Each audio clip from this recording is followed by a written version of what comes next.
Engineer की भी जरूरत है, इस्लाम को एक साइंटिस्ट की भी जरूरत है, इस्लाम को एक बिजनेसमैन की भी जरूरत है, सबकी जरूरत है। इसीलिए कुरान मजीद की इस आयत करीमा में हमें जिंदगी गुजारने का बड़ा खूबसूरत फार्मूला दिया गया। फलौला नफरा मा कानल मोमिनून लियनफिरू काफा, सारे मुसलमान निकल पड़े इल्म हासिल करने के लिए। अल्लाह फरमाता है नहीं होगा ऐसा, अल्लाह का इरशाद नहीं होगा। मा कानल मोमिनूना, सारे मोमिनीन निकल पड़े दीन की समझ हासिल करने के लिए, नहीं हो सकता ऐसा। तो अब नहीं हो सकता जब ऐसा कि सब लोग निकल पड़े। फलौला नफरा मिन कुल्ली फिरकतिन मिनहुम ताइफतुन लियतफक्कहू फिद्दीन, तो मुसलमानों की जमात से एक गिरोह तो कम से कम निकले, एक गिरोह निकले, काहे लिए? वो दीन का एक्सपर्ट बने, दीन का सिपाही बने, वो दीन का मुफ्ती बने, वो दीन का आलिम बने। वो एक गिरोह निकले, बाकी गिरोह के लिए ऑप्शन हो गया, यहीं पर क्लियर हो गया कि हमारा मजहब इस्लाम इस बात की इजाजत देता है कि सारे लोगों को दीन का एक्सपर्ट नहीं बनना है और बन भी नहीं पाएंगे। एक गिरोह दीन का एक्सपर्ट बन जाए, बाकी गिरोह डॉक्टर बने, इंजीनियर बने और लॉयर बने, बैरिस्टर बने, यूपीएससी निकाले और किसान बने, बिजनेसमैन बने। और फिर उसके बाद क्या होगा? जो दीन का एक्सपर्ट बन गया वो बाकी गिरोह इसी से कांटेक्ट रखे, इसी से कांटेक्ट। डॉक्टर साहब को मसला अगर समझना है दीन की बात तो यहाँ आए, इंजीनियर साहब को अगर कोई मसला समझना है तो यहाँ आए, किसान साहब को मसला समझना तो यहाँ आए, बिजनेसमैन को मसला समझना तो यहाँ आए। बैठ करके खुद ही नहीं हल कर सकते आप, जरूरत नहीं है, नहीं हल कर सकते। जैसे हम अपनी दवा अपने से नहीं कर सकते, डॉक्टर के पास जाना पड़ता है। हम अपना ऑपरेशन खुद नहीं कर सकते, किसी सर्जन के पास जाना है। अपने घर का नक्शा हम खुद नहीं बनाते, बल्कि किसी इंजीनियर के पास जाना पड़ता है। और कारोबार के लिए हम किसी बिजनेस का सहारा लिया करते हैं। मेरे अजीज, ऐसे ही दीन सीखने के लिए आपको किसी दीन के एक्सपर्ट के पास आना होगा। इसलिए डॉक्टर साहब आज खुद मसला ना तैयार करें, इंजीनियर साहब आज खुद मसला ना तैयार करें, लॉयर साहब फिर आज खुद मसला ना तैयार करें, बल्कि मसला में जो एक्सपर्ट हो उसके पास जाए। अलमिया और ट्रेजेडी ये है कि आज बाकी गिरोह तो अपनी जगह पर कुर्सी पर ताव से बैठते हैं, डॉक्टर, इंजीनियर, वकील। ये मौलवी साहब को दवा की जरूरत पड़ती है, मुफ्ती साहब को डॉक्टर के पास जाते हैं। किसी कानून की जरूरत पड़ती है तो वकील के पास जाते हैं। किसी नक्शा पास करने कराने की बात होती है तो इंजीनियर के पास जाते हैं। कारोबारी सिलसिले में अगर कुछ समझना होता है तो किसी माहिर इक्तिसादियात के पास जाते हैं। लेकिन मसला समझने में पता नहीं कुछ इंजीनियर को ये तौहीन होती है कि हम मौलाना के पास जाएं, डॉक्टर को अपनी इंसल्ट महसूस होती है हम किसी मुफ्ती के पास जाएं, इंजीनियर को इंसल्ट होती है कि हम किसी मुफ्ती के पास जाएं, लॉयर को, वकील को, बैरिस्टर को इंसल्ट महसूस होती है किसी मुफ्ती के पास जाएं। और अगर चले भी गए तो जानते हैं आप बेतलब उस्तादी भी करना शुरू कर देते हैं। मुफ्ती साहब एक जमाने से 3 तलाक पढ़ रहा है तो डाउन करो उसको यार। अब 3 तलाक नहीं बल्कि एक ही पढ़ना चाहिए। इस तरीके की भाषाएं करना शुरू कर देते हैं इंजीनियर साहब, वकील साहब, लॉयर साहब, बैरिस्टर साहब, कलेक्टर साहब, एसडीएम साहब। ये सब किसी मुफ्ती के पास पहुंच करके मुफ्ती ही को मसला समझाना शुरू कर देते हैं कि आप लोग आखिर कब तक ये पुरानी बातें लेके पड़े रहेंगे। बताइए 40 साल का निकाह, 50 साल का निकाह एक वर्ड में आप लोग कहते खत्म हो जाता है। एक वर्ड में कैसे खत्म हो जाता है? इतना मजबूत रिश्ता, 40 साल का हमारा रिश्ता है, 50 साल का हमारा रिश्ता है, और जैद ने या बकर ने कह दिया तुमको मैंने तलाक दिया, बीवी पर कैसे पड़ जाती है? समझ में नहीं आ रही है बात। इसको देखिए आप लोग, फिर से देखिए, गौर कीजिए, नहीं समझ में आ रही बात। मैंने एक प्रोफेसर साहब से मैंने कहा मदरसे की ABCD नहीं देखी, मदरसे का चेहरा नहीं देखा, मदरसे का गेट नहीं देखा, दीवार क्या गिरी मेरे ऊंचे मकान की, लोगों ने आने जाने के रास्ते बना लिए। हद हो गई यार। अब आप हमें समझाएंगे कि 3 तलाक 3 ही क्यों पढ़ती है, एक क्यों नहीं पढ़ती? कुछ दिनों के बाद हमारे पास आएंगे कि 5 वक्त की नमाज कब से पढ़ रहे हैं आप लोग? अब तो थोड़ा बिजी लाइफ है, दुनिया कहां से कहां जा रही है, इसको शॉर्ट कीजिए, सुबह शाम में खत्म कीजिए इसको। हो सकता है ये भी मशवरा देने लगे, अरे तुम आ गया मार्केट में लॉन्च हो गया मजहब, नमाजी खत्म। एक मजहब लॉन्च हो गया कि मजहब नमाज की जरूरत नहीं है, नमाज की जरूरत उनको जो अल्लाह तक ना पहुंचे हो। हम तो ऐसा मुरीद बनाते हैं कि डायरेक्ट पहुंचा देते हैं। ऐसे भी पीर लॉन्च हो गए मार्केट में साहब, ऐसे पीर भी मार्केट में लॉन्च हो चुके हैं और उनका यह कहना है कि हमसे मुरीद हो जाओ तो हम आपसे नमाज को तो कैंसिल करवा देंगे। तो मेरे अजीज, हमारा कुरान हमें और आपको यह दर्श देता है कि आप जिस फील्ड के एक्सपर्ट ना हो, किसी एक्सपर्ट का सहारा लीजिए, किसी एक्सपर्ट की बात को मानिए। आज एक बहुत बड़ा अलमिया ये भी है कि हम लोग आज दीन सीखना भी कोशिश करते हैं, दीन सीखने की कोशिश करते हैं, तो जानते हैं कहां से सीखते हैं?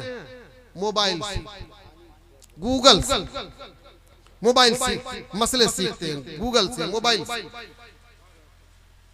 कुरान मजीद में इरशाद फरमाया गया, फसअलू अहल ज़िक्र इन कुंतुम ला तालमून, अहले जिक्र से तुम सवाल करो जाकर के। अहले जिक्र कौन है? गूगल।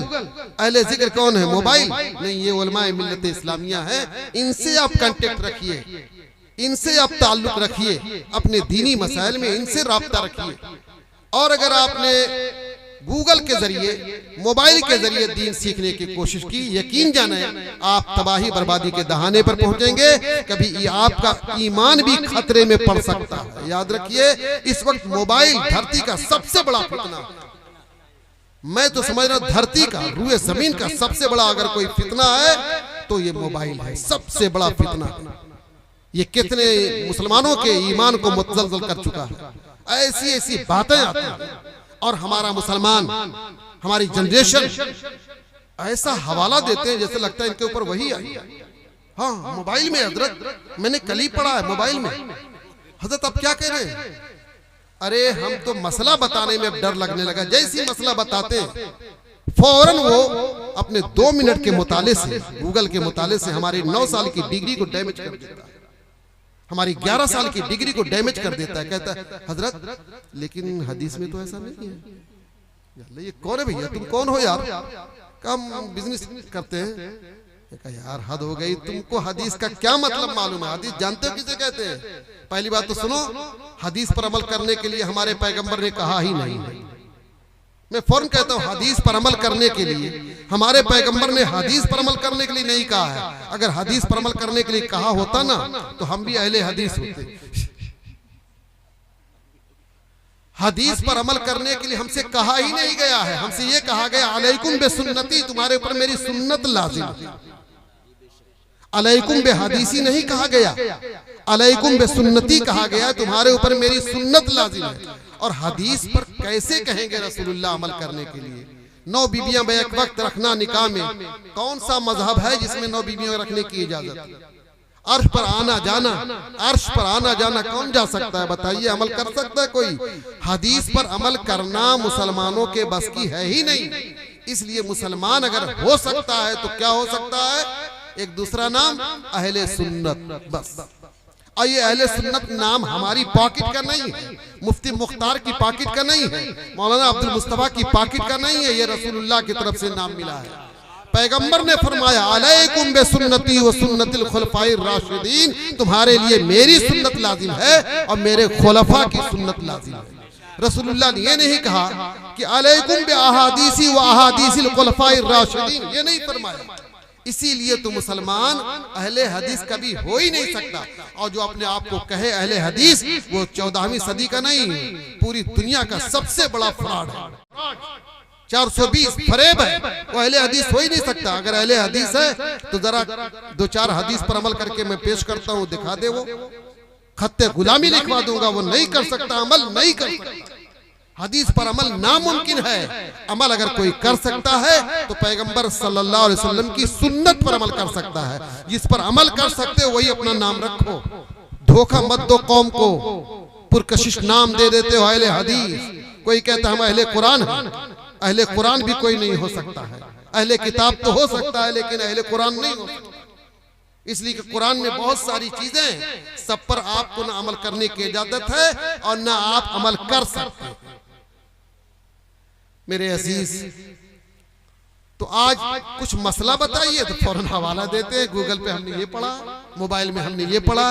मैं कहता हूँ कभी कभी कि यार हम लोगों की 11 साल 9 साल, हम तो 9 साल हमने पढ़ा है, ये हजरत हमारे मुफ्ती शहाबुद्दीन साहब इन्होंने 11 साल पढ़ा। तो 11 साल की इनकी डिग्री 2 मिनट में वो डैमेज कर देता है। कहता है कि फिर से नजर सानी कीजिए, फिर 11 दूना 22 साल पढ़िए। हम गूगल से बोल रहे हैं, गूगल से बोल रहे हैं, गूगल का हवाला दे करके हम लोगों की डिग्री को ऐसी की तैसी कर देता है बंदा 2 मिनट। हद हो गई यार।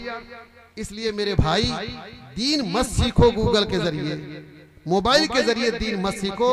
और इस वक्त मैं समझता हूं ये नशा भी बहुत बड़ा है यार, इसमें गांजा भांग से भी खतरनाक नशा है इसका। आप गुल करते हैं, बीड़ी पीते हैं, सिगरेट पीते हैं, चाय पीते हैं, तलब आती है, लेकिन 1 घंटा आपको हम रोक सकते हैं, 2 घंटा। लेकिन मोबाइल के बगैर आपको 2 घंटा नहीं, 10 मिनट भी नहीं, 10 मिनट भी नहीं, बस बाथरूम में शायद लेके नहीं जाते। हो सकता है कुछ लोग वहां पर भी लेके जाते हैं, वहां पर भी वीडियो बनाते हो सकता है। 10 मिनट नहीं रह सकता कोई बगैर मोबाइल के। हाल ये है, अगर गायब हो गया, भूल गए कहीं, बेचैन हो जाते हैं लोग कि मोबाइल मेरा कहां गया, मेरा मोबाइल क्या हुआ। इसलिए मैं कहता हूं इस वक्त धरती पर अगर सबसे बड़ा नशा है किसी चीज का, वो है मोबाइल का नशा। इसलिए जरूरत इस बात की है, मोबाइल आप इस्तेमाल कीजिए, लेकिन जरूरत हाजत भर इस्तेमाल कीजिए। लेकिन अब कुछ ओवर हो रहा है, चरम सीमा पर पहुंच चुका है, इंशाल्लाह डाउन होगा, डाउन होगा। कोई चीज जब चरम सीमा पर पहुंच जाती है फिर डाउन होती है। इस वक्त हालात ये है कि जिसको देखो वही तो चैनल बना रहा है, अपनी कोई ना कोई बात लेकर के बैठता है। और बड़ी गुजारिश करता है, सब्सक्राइब कर दीजिएगा, प्लीज सब्सक्राइब कर दीजिएगा। और ऐसी ऐसी फेक न्यूज, ऐसी ऐसी खबरें, या अल्लाह खुदा की पनाह। इसीलिए मैं कहता हूं कि सबसे बड़ा फितना अगर आज का कोई है रुए जमीन पर, तो ये मोबाइल। इसलिए मेरे अजीज, आपसे गुजारिश है यहां से लेकर के वहां तक सभी लोगों से कि दीन कम से कम मोबाइल से मत सीखिए, आप डायरेक्ट उलमाए किराम से राब्ता रखिए। नमाज का मसला हो, ज़कात का मसला हो, रोजे का मसला हो, हज का मसला हो, अपने अकीदे का मसला हो। यह अकीदा बहुत बुनियादी चीज है मेरे भाई। हम लोग अकीदे को भी सीरियस नहीं लेते हैं, अकीदा को सीरियस लीजिए। अकीदा ये जमीन है, जमीन बेज है, यही बेज, इसी पर नमाज का पिलर, ज़कात का पिलर, हज का पिलर और सारे अरकान जो इस्लाम के हैं पिलर, इसी पर नस्ब किए जाएंगे। आपका अकीदा ही अगर गड़बड़ हो गया है, अकीदा ही दलदल हो गया है, नमाज पढ़ते जाइए गायब होती जाएगी, ज़कात देते जाएंगे गायब होती जाएगी। इसलिए अकीदे को आप मजबूत कीजिए। अकीदा है क्या चीज? अल्लाह के रसूल सल्लल्लाहु अलैहि वसल्लम ने इरशाद फरमाया, मा अना अलैहि व सहाबी, जिस पर मैं हूं और जिस पर मेरे सहाबा हैं, यही है इस्लाम का अकीदा। अब वो उसको कैसे चेक करेंगे आप? रसूलुल्लाह किस पर है? फॉर एग्जाम्पल इल्मे गैब का अकीदा, रसूलुल्लाह को इल्मे गैब है।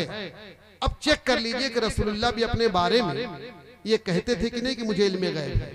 अगर कहते हैं तो हम भी कहते हैं, तो हम भी सही हैं। जो मना करता है समझ लीजिए वो गलत।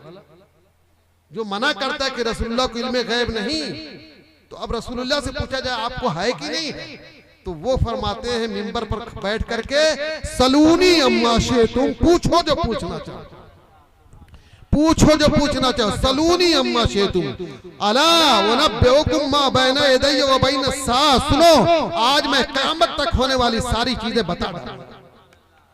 अला वनब्बेउकुम मा बैना यदैया व बैना सा। तो इससे क्लियर हो गया कि रसूलुल्लाह अपने बारे में इल्मे गैब का अकीदा रखते थे। तो जो कौम, जो अफराद इल्मे गैब मुस्तफ़ा का अकीदा रखते हो, गोया उनका अकीदा टैली कर गया रसूलुल्लाह सल्लल्लाहु अलैहि वसल्लम से, वही हक पर। अज़ीज़ान गिरामी, आपके खुसूसी खतीब अनकरीब आने वाले हैं, तो आप हजरात आ रहे हैं, आप हजरात अकीदा जानना हो जब इन उलमाए किराम की बारगाह में आया कीजिए कि रसूलुल्लाह अपने बारे में क्या अकीदा रखते थे, ये क्लियर हो जाएगा। रसूलुल्लाह ने हमें दिया है मा अना अलैहि व सहाबी, जिस पर मैं हूं और जिस पर मेरे सहाबा।